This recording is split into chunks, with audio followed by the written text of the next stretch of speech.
Okay, hi, my name's James Anthony. Why is everyone constantly virtue signaling? We've got Stand With Ukraine, from every single company to everyone on YouTube channels, everyone on Twitter, every single person on social media putting up on their logo, on their handle, doing Stand With Ukraine, putting out Ukraine, banned, ban Russian vodka, banned, ban anything to do with Russians. You have you have people in pubs, putting up pictures saying they're banning Russian vodka. Answer me this: what the hell does banning Russian vodka have to do with helping out Ukrainians? Honestly, do they really think? I mean, yeah, I guess it's a nice symbolic gesture, but can anyone seriously give me just a little bit of common sense? What does banning Russian vodka, Russian vodka, which could help those people make a good amount of money, help them make a living, what does banning their vodka have anything to do with the war going on in Ukraine? Not just that, but to also mention, before this war even happened, most people didn't even know where Ukraine was. It's not just that, but also the virtue signaling. We had it with Black Lives Matter. People immediately, when that happened, started putting up without even knowing the full context of it, or without even trying to look into what actually happened. They immediately jumped on the bandwagon and started putting up black squares. You had it with Emma Watson. When Emma Watson did it, she got she got a lot of she received a lot of backlash from her own fans. You can't get it any more bigger of a virtue signaler or any more of a bigger feminist than Emma Watson. She put her whole entire feed became black squares, just a virtue signal. She dedicated a whole entire page to virtue signal for Black Lives Matter. That's not helping out Black Lives Matter. Not just that, but for everyone that is still donating to Black Lives Matter, you're helping the founder of Black Lives Matter buy mansions. They know that now. In fact, we've known it for the last 6 years. They've been going around buying mansions costing upwards to $6 million. We know that as a fact. Not just that, but then we know that so well now. They're not even trying to hide it on CNN. They've been reporting it on CNN and Fox News now.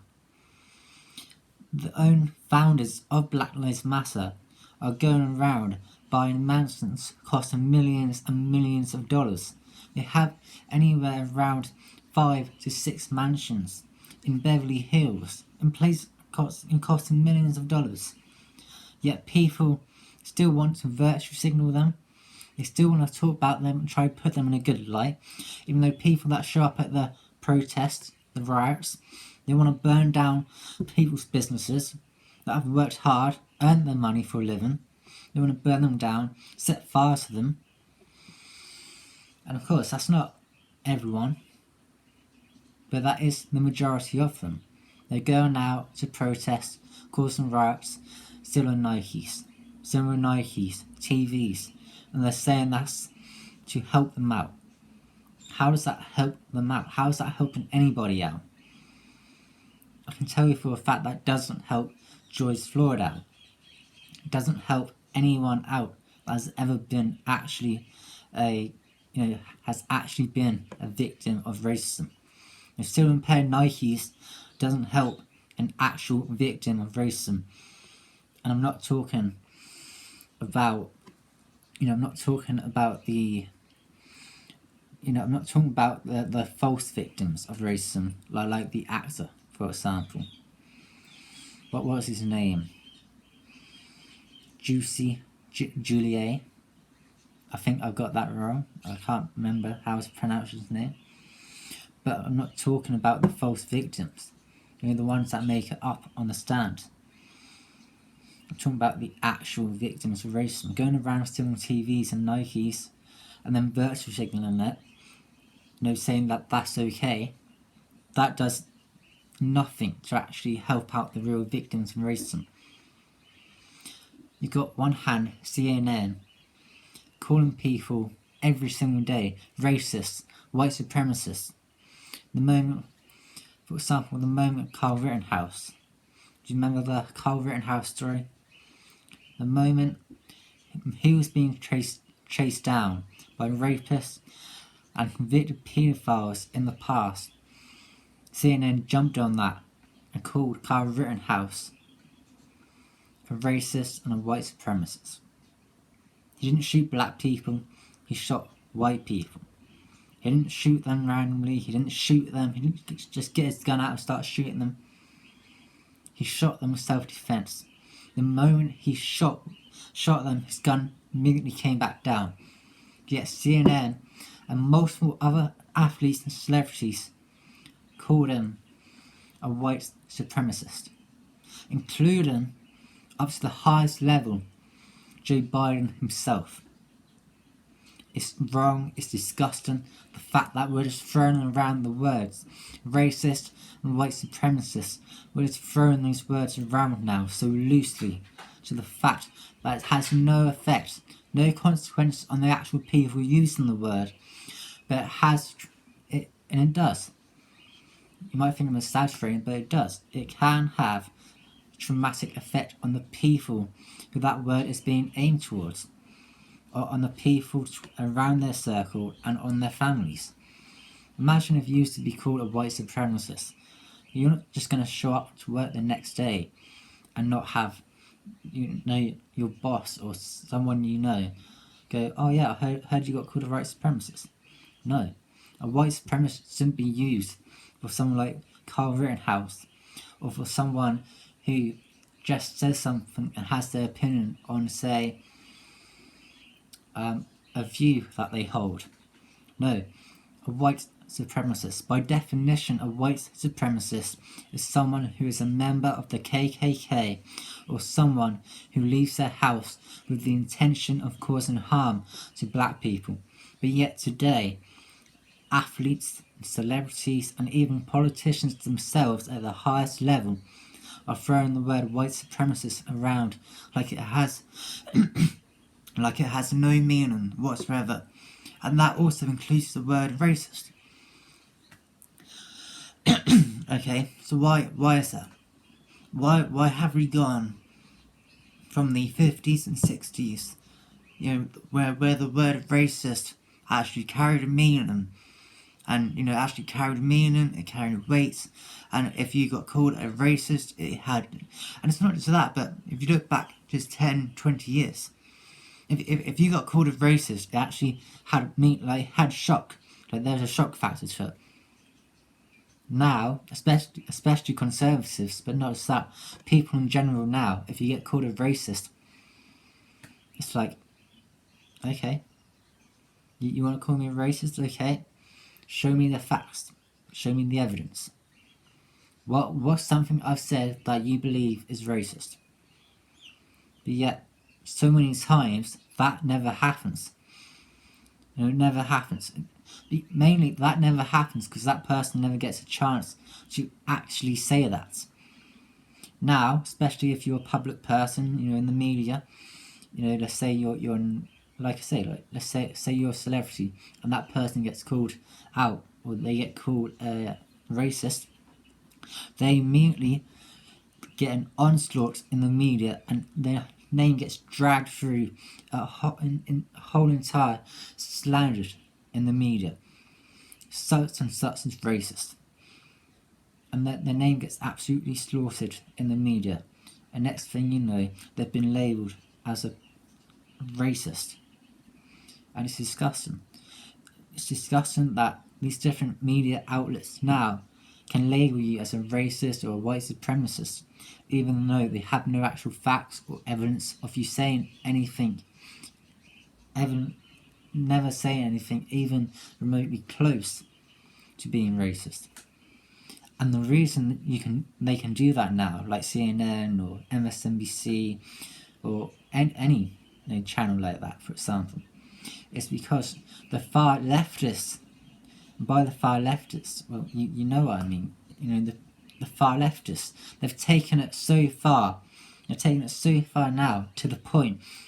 Even comedians, comedians like Dave Chappelle. If Dave Chappelle was a stand-up now, and we've seen this before, we've seen this in the past, where if he stands up now and tells a joke, he's Dave Chappelle. He's a very funny comedian. He's been doing stand-up for years.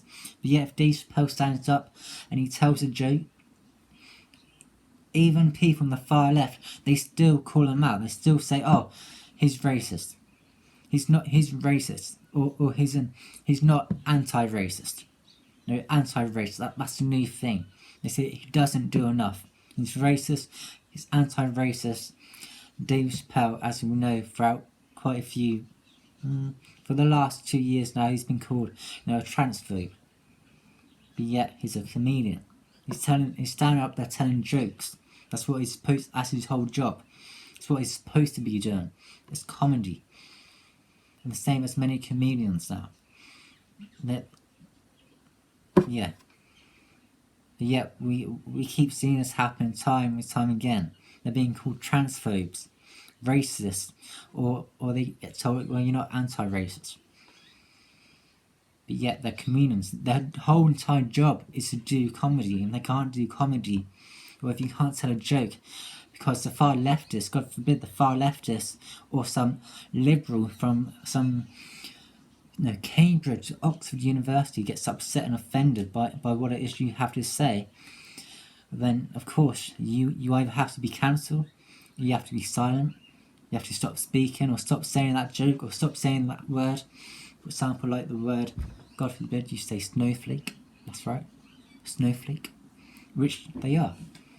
Now, that's great, and I mean it really is great that these leftists. It's great that these leftists and liberals have gone to universities. They've gone to Harvard, Princeton, Cambridge, Oxford. They've got their A levels. Brilliant. I mean, brilliant. And then they're going to go on. But here's the thing.